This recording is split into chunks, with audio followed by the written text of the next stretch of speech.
Welcome back to BCN news. Kakinada జిల్లాలోని పారదేశమ్మపేటలో పోలీసులు ఆదివారం ఉదయం కార్డెన్ సెర్చ్ ఆపరేషన్ నిర్వహించారు. కాకినాడ 1 టౌన్ సీఐ ఎం నాగదుర్గారావు ఆధ్వర్యంలో సుమారు 60 మంది పోలీసుల తనిఖీల్లో పాల్గొన్నారు. తనిఖీల్లో సరైన రికార్డులు లేని 30 మోటార్ సైకిళ్లను స్వాధీనం చేసుకున్నారు. ప్రాంతంలోని రౌడీ షీటర్లు, అనుమానితులకు కౌన్సిలింగ్ నిర్వహించి సక్రమమైన మార్గంలో నడుచుకోవాలని సూచించారు. యువత మాదక ద్రవ్యాలకు బానిసైతే కలిగే దుష్ప్రభావాలపై అవగాహన కల్పించారు. ఈగల్ టీం సభ్యులతో కలిసి ఆంధ్రప్రదేశ్ను గంజాయి రహిత రాష్ట్రంగా తీర్చిదిద్దేందుకు యువతతో ప్రతిజ్ఞ చేయించారు. మాదక ద్రవ్యాలను అక్రమంగా కలిగి ఉన్న, విక్రయించిన, సరఫరా చేసిన వెంటనే 1972కు సమాచారం ఇవ్వాలని సూచించారు. జిల్లా superintendent of police Shri Bindu Madhav IPS వారి యొక్క కాకినాడ జిల్లా వారి యొక్క ఆదేశాల మేరకు additional superintendent of police Shri Pavan Kishore garu యొక్క పర్యవేక్షణలో కాకినాడలో 1 టౌన్ ఏరియాలో గల కేదారేశ్వరపేటలో ఈ యొక్క ఏరియా అంతా ఈ గంజాయి కోసం విస్తృతంగా తనిఖీలు చేయడం జరిగింది. ఈరోజు తెల్లవారుజామున port inspector, 1 town, 3 town, Sarpavaram ఇన్స్పెక్టర్లు మరియు సిబ్బంది అందరూ కలిసి స్పెషల్ పార్టీ మరియు ఈగల్ టీంతో కలిసి కాకినాడ పట్టణంలో ఈ 1 టౌన్ ఏరియాలో మొత్తం అంతా చెక్ చేయడం జరిగింది. ప్రతి ఇంట్లో కూడా చెక్ చేయడం జరిగింది. ఎందుకంటే మాకు అప్పుడప్పుడు కాల్స్ వస్తున్నాయి, ఈ గంజాయి ఉంది, ఏ చిన్న ఇష్యూ అయినా సరే తాగి వచ్చినా సరే గంజాయి ఉంది అన్న కోణంలో ఫోన్లు ఎక్కువగా వస్తున్నాయి. దాని నిమిత్తము ప్రతి యూత్ని కూడా మాట్లాడడం జరిగింది. ఈ ఏరియాలో పెద్దలతో కూడా మాట్లాడడం జరిగింది. ముఖ్యంగా ఈ యొక్క గంజాయి ఈ ఏరియాలో విస్తృతంగా ఉందని ఫోన్ల మీద నిన్న మొన్న రాత్రి కూడా స్పెషల్ బీట్లు వేయడం, వీటితో కూడా ఈ ఏరియాని క్షుణ్ణంగా పరీక్షించడం జరిగింది. రాత్రులు ఎవరన్నా తాగి వచ్చినా సరే పబ్లిక్ అలవాటు అయిపోయింది గంజాయి తాగుతున్నారని. దాని నిమిత్తం ఈవేళ విస్తృత స్థాయిలో సుమారుగా 100 మంది స్పెషల్ పార్టీని అయితేనేమి, ఈగల్ టీం అయితేనేమి, లోకల్ పోలీసు అయితేనేమి మొత్తం అంతా కలిసి ఈ ఏరియాని అంతా కూడా క్షుణ్ణంగా ప్రతి ఇంటిని కూడా చెక్ చేయడం జరిగింది. ముఖ్యంగా ఇక్కడ వచ్చిన యూత్ అందరితో మాట్లాడడం జరిగింది.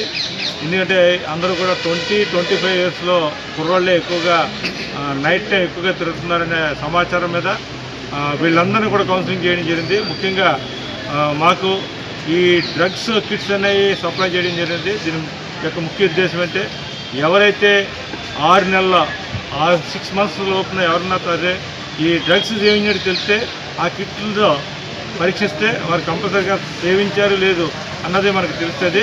అదేవిధంగా ఈ యొక్క చట్టాలు కఠినమైనవి. ఒకసారి మనం ఈ కేసులో ఇన్వాల్వ్ అవుతే గంజాయి సప్లై చేసినా, అమ్మినా, ట్రాన్స్పోర్ట్ చేసినా ఈ చట్ట పరిధిలో చాలా కఠినమైన చట్టంగా పరిగణించబడింది. దాని నిమిత్తం 10 సంవత్సరాలు తక్కువ లేదు పనిష్మెంటు. అదేవిధంగా ఈ ట్రాన్స్పోర్ట్ చేసిన, సప్లై చేసిన, కలిగి ఉన్నా సరే నేరము.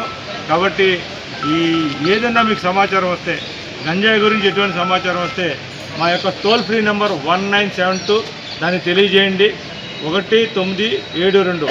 దీనికి ఈగల్ టీం మన దీనికి ఒక ఇన్ఛార్జ్ ఐజీ గారు ఉన్నారు, సార్ విజయవాడలో ఉంటారు, రవికృష్ణ గారు. అక్కడ టీమ్స్ ఉన్నాయి. వాళ్ళు డైరెక్ట్గా రావడం కానీ లోకల్లో ఒక ఇన్స్పెక్టర్ గారి ఆధ్వర్యంలో జిల్లాలో జల్లెడ పడడం జరుగుతుంది. వాళ్ళ టీం కానీ వస్తారు. లేదంటే జిల్లా ఎస్పీ గారి ఆధ్వర్యంలో, అడిషనల్ ఎస్పీ గారి నేతృత్వంలో ఇక్కడ మాకు ఈగల్ టీం కాకుండా స్పెషల్ టీంలు ఉన్నాయి, స్పెషల్ పార్టీలు, అవి గారి వచ్చి రైడ్ చేయడం జరుగుతుంది. ముఖ్యంగా ఏంటంటే వీరి ఈ యొక్క మత్తు పానీయాలు కలిగి ఉంటే కనుక కంపల్సరీగా మీరు ఫోన్ చేస్తే మీ యొక్క ఫోన్ నెంబర్ గోప్యంగా ఉంచబడుతుంది. అదేవిధంగా ఎవరైతే ఈ మత్తు పదార్థాలు కలిగి ఉంటో ఆ సమాచారం తెలియజేసిన వారికి కూడా బహుమతి ప్రకటన చేయబడుతుంది. అలా పట్టిస్తే కూడా మీకు బహుమతి ఇస్తామని మా డిపార్ట్మెంట్ ద్వారా తెలియజేస్తున్నాము. ముఖ్యంగా మీకు 1972 ఆ నెంబర్కి కొద్దిగా ఇబ్బంది అవుతే కనుక 112 తెలియజేసినా సరే లోకల్ పోలీసులు వచ్చేసి వాళ్ళు పట్టుకోవడం జరుగుతుంది. ముఖ్యంగా యూత్కి తెలియజేసేది ఏంటంటే ఈ యొక్క గంజాయి నుండి దూరంగా ఉండండి. దీనికి ఒక్కసారి గంజాయి కేసులు ఉన్న వాళ్ళకి పదే పిలవడం, వాళ్ళకి కౌన్సిలింగ్ చేయడము, డీఅడిక్షన్ సెంటర్లు పంపించడం కూడా జరుగుతుంది. ఎవరు కూడా ఈ మత్తు పానీయాలు సేవించొద్దు, ముఖ్యంగా ప్రాణాల మీద తెచ్చుకోవద్దు. ఎందుకంటే ఈ యొక్క కలిగి ఉన్న ఇది ఉన్న ఇంట్లో ఫ్యామిలీ అంతా డిస్టర్బెన్స్ అవుతుంది. ఈ డిస్టర్బెన్స్ వల్ల మీరంతా కూడా ఫ్యామిలీలు కొద్దిగా ఇబ్బంది పడతాయి. కాబట్టి మేము ఈ మధ్యకాలంలో చాలామంది కూడా ఎన్డీపీఎస్ యాక్ట్లో కేసులు పెట్టడం, ఇంచుమించుగా సంవత్సరం పైన కూడా జైల్లో ఉన్నారు. అటువంటి వాళ్ళు వాళ్ళకి పనిష్మెంట్ అంటే కనీసం 10 సంవత్సరాలు తక్కువ కాకుండా ఈ యొక్క పనిష్మెంట్ ఉంటుంది. ఎందుకంటే ఇది భారత ప్రభుత్వము మరి ఆంధ్రప్రదేశ్ ప్రభుత్వము. పశ్చిమ గోదావరి జిల్లా నరసాపురం పట్టణంలో చిరు పవన్ యూత్ ఆధ్వర్యంలో ఈ నెల 22వ తారీఖున మెగాస్టార్ చిరంజీవి పుట్టినరోజు సందర్భంగా జన్మదిన వారోత్సవాలు ఘనంగా నిర్వహిస్తున్నారు. మిస్సమ్మ హాస్పిటల్లో నర్సులకు చిరు పవన్ ఫ్యాన్స్ ఆధ్వర్యంలో ప్రభుత్వ విప్ నరసాపురం ఎమ్మెల్యే బొమ్మిడి నాయకర్ చేతుల మీదుగా చీరలు పంపిణీ చేశారు. ఈ సందర్భంగా నాయకర్ మాట్లాడుతూ చిరంజీవి ఇదే హాస్పిటల్లో పుట్టడం నరసాపురానికి ఎంతో పేరు ప్రఖ్యాతలు వచ్చాయని అన్నారు. ఈ హాస్పిటల్లో పుట్టిన ఎంతో మంది ఉన్నత స్థానాల్లో ఉన్నారని అన్నారు.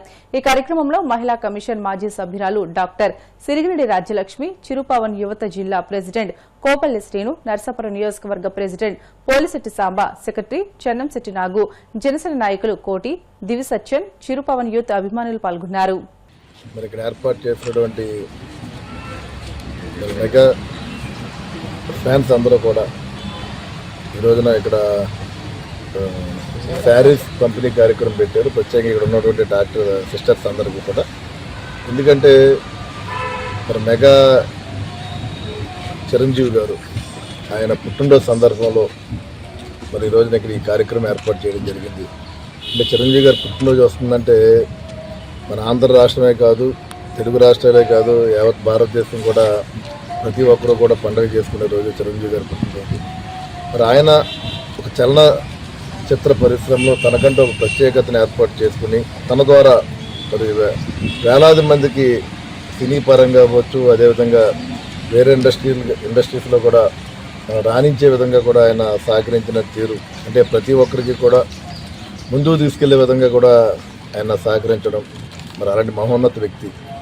మరి అదేవిధంగా ఆయన చూసుకుంటే కనుక గతంలో చలనచిత్ర పరిశ్రమలే కాకుండా మరి ఆంధ్ర రాష్ట్ర ప్రజలకి ఒక మంచి చేయాలి, తన ద్వారా సేవ చేయాలని ఆలోచనతో ఆ రోజుల్లో చూసుకుంటే కనుక ఏదైతే బ్లడ్ బ్యాంక్ కూడా ఏర్పాటు చేసి మరి లక్షలాది మందికి ప్రాణభిక్ష పెట్టినటువంటి వ్యక్తి చిరంజీవి గారు. నేత్రదానం కూడా అదే నేత్రదానం విషయంలో కూడా మరి కంటి చూపు విషయంలో కూడా మరి వేలాది మందికి కంటి చూపు వచ్చే విధంగా మరి ఆయన చేస్తున్నట్టు చూడాలి. అదేవిధంగా ఆయన తనయుడు కూడా ఏదైతే గతంలో మన కోవిడ్ సమయంలో మరి ఆంధ్ర రాష్ట్ర ప్రజలందరూ కూడా ఇబ్బంది పడుతున్నప్పుడు ప్రాణాలు పోగొట్టుకున్న పరిస్థితుల్లో ఈ రెండు రాష్ట్రాలకి కూడా అటు తెలంగాణ రాష్ట్రానికి అదేవిధంగా ఆంధ్ర రాష్ట్రానికి కూడా మరి చరణ్ బాబు గారు మరి ఆక్సిజన్ సిలిండర్లు కూడా ఆయన ఏర్పాటు చేసిన పరిస్థితి మనందరూ కూడా మాట్లాడుకోవాల్సిన అవసరం ఉంది. ఈ మిషనరీస్ హాస్పిటల్ వారి యొక్క ఆధ్వర్యంలో ఇక్కడ ఉన్నటువంటి సిస్టర్స్ అందరికీ కూడా శారీస్ పంపిణీ కార్యక్రమం చేశారు. దీన్ని తప్పనిసరిగా వారందరినీ కూడా మనస్ఫూర్తిగా అభినందన తెలియజేస్తున్నాను నేను. మరి అలాంటి మహోన్నత వ్యక్తి యొక్క పుట్టినరోజు వారోత్సవాలు నన్ను కూడా భాగస్వామ్యం చేసినందుకు నేను కూడా ఇక్కడ ఉన్నటువంటి ఈ హాస్పిటల్ మిషనరీస్ హాస్పిటల్లో కూడా పుట్టడం జరిగింది. నిజంగా ఈ మిషనరీస్ హాస్పిటల్లో కూడా చాలామంది మహోన్నత వ్యక్తులు ఇవాళ మంచి పొజిషన్లో ఉన్నటువంటి ఆయన అలా మేజిస్ట్రేట్ గారు, చాలామంది కృష్ణరాజు గారు మరి మన ఎంపీగా ఉన్నటువంటి మరి ఇప్పుడు చిరంజీవి గారు చాలామంది ఇక్కడ పుట్టడం జరిగింది. నిజంగా ఇది మిషనరీస్ అనేది గతంలో కూడా చూసుకుంటే కనుక ఒక నరసాపురమే కాకుండా చుట్టుపక్కల జిల్లాలు కృష్ణా జిల్లా కానీ ఈస్ట్ గోదావరి జిల్లా కానీ మరి అక్కడి నుంచి అందరూ కూడా పేషెంట్స్ వచ్చి ఇక్కడ మరి ఈ హాస్పిటల్లో డెలివరీస్ అయిన సందర్భం మనం మాట్లాడుకోవాల్సిన అవసరం ఉంది. నిజంగా ఆ రోజుల్లో ఏంటంటే అటు ప్రైవేట్ హాస్పిటల్స్ లేవు, గవర్నమెంట్ హాస్పిటల్స్ కూడా చాలా తక్కువ ఉండేవి. ప్రత్యేకంగా మిషనరీస్ ద్వారా ఏర్పాటు చేసినటువంటి ఈ హాస్పిటల్లో మరి లక్షలాది మంది ఇక్కడ డెలివరీస్ జరిగి ఉంటాయని చెప్పి ఈ సందర్భంగా తెలియజేస్తూ ఈ మిషనరీస్ కూడా మనస్ఫూర్తిగా నర్సాపురం నియోజకవర్గ చిరుపవన్ ఫ్యాన్స్ నుంచి ప్రెసిడెంట్గా ఉన్నాను ప్రజెంట్. ప్రతి సంవత్సరం చిరంజీవి గారు పుట్టినరోజు సందర్భంగా వారం రోజుల ముందు నుంచే కూడా మేము పండగ వాతావరణంగా ప్రతి సేవా కార్యక్రమం వారం రోజులు చేస్తూ ఉంటాం. అందులో భాగంగా నిన్న జెండావిష్కరణ స్వీట్స్ పంపిణీ అనే కార్యక్రమం చేస్తాం. అలాగే చిత్తవరంలో మెడికల్ స్టూడెంట్స్కి బుక్స్ అలాగే కొన్ని నిత్యావసర కొన్ని వస్తువులు ఇవ్వడం జరిగింది. ఈరోజు రెండో రోజు ఏదైతే చిరంజీవి గారు ఒక మిషనరీస్ హాస్పిటల్లో పుట్టారో ఆ హాస్పిటల్లో మేము ఏదో చిరంజీవి గారికి వారోత్సవాల పేరు చెప్పి వారానికి ఒకసారి సేవ చేస్తాం వారంలో. కానీ నిత్యం హాస్పిటల్కి వచ్చి సేవ చేసే వాళ్ళు నర్సులు ఉన్నారు. వాళ్ళని గుర్తించి చిరంజీవి గారు ఎక్కడైతే పుట్టారో అక్కడ కంపల్సరీగా నర్సులకి చిరంజీవి గారు పుట్టినరోజు సందర్భంగా చీరల పంపిణీ చేయాలని మేము టీము నిర్మించుకున్నాం. అదేవిధంగా ఈరోజు ముఖ్య అతిథిగా ఈ కార్యక్రమానికి మా నర్సాపురం ఎమ్మెల్యే గారు బొమ్మడి నాయకుడి గారిని తీసుకొచ్చి ఆ కార్యక్రమం జరిపించడం జరిగింది. వార్తలు ముగించే ముందు ముఖ్యాంశాలు మరొకసారి. ధవళేశ్వరంలో సెంట్రల్ క్రాఫ్ట్ వుడ్ బ్యాంక్ ప్రారంభం. చేతి వృత్తి కళాకారులను అభినందించి ప్రోత్సహించిన ఉప ముఖ్యమంత్రి పవన్ కళ్యాణ్.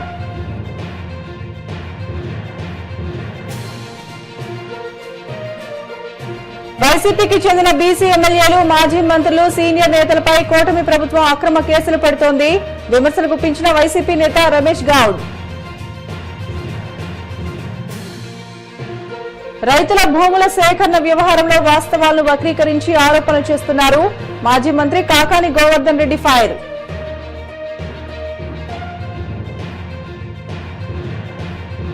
కాకినాడ జిల్లా పరదేశమ్మపేటలో కార్డన్ సెర్చ్ ఆపరేషన్. తనిఖీల్లో సరైన రికార్డులు లేని 30 మోటార్ సైకిళ్లను స్వాధీనం చేసుకున్న వన్ టౌన్ పోలీసులు.